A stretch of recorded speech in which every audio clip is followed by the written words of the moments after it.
While most energy innovations demand high-tech factories or rare minerals, one nearly forgotten method from a 1970s French forester quietly proved it could heat a home, power a generator, and produce fertilizer, all from piles of brushwood and compost. In the time it takes to watch this video, a 60-ton heap of chipped forest waste is quietly reaching 140-degree Mars inside, feeding hot water through 650 feet of tubing and generating methane gas that once powered a farm tractor, a renewable reactor that disappeared from view for decades, but is now staging its most dramatic comeback ever. Behind that pile lies a story no one expected. Documents recently uncovered in rural archives reveal that Jean Payne's compost-powered system produced enough heat over 18 months to meet every need of his homestead, while converting 1,000 hectares of forest debris into 6,000 tons of organic fertilizer.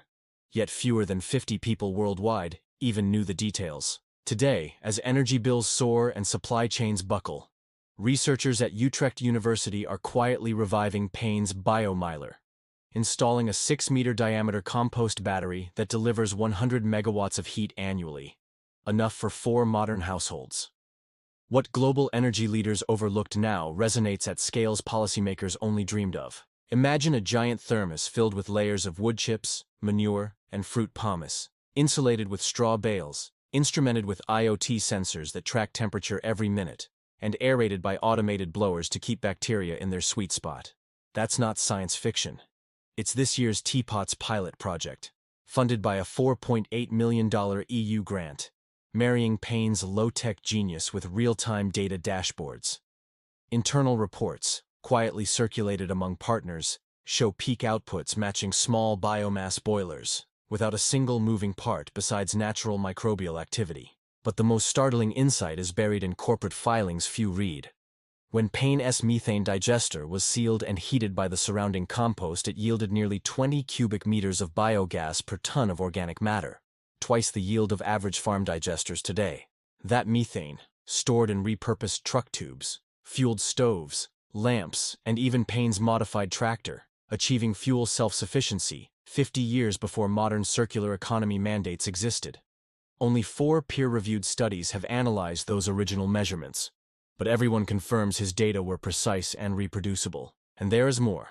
Internal EU modeling predicts that if just 5% of European forestry residues were processed in modern BioMiler arrays, annual heat production would offset 3 million tons of oil equivalent, cutting CO2 emissions by nearly 10 million tons. Countries like Sweden and Austria already pilot small clusters behind greenhouses.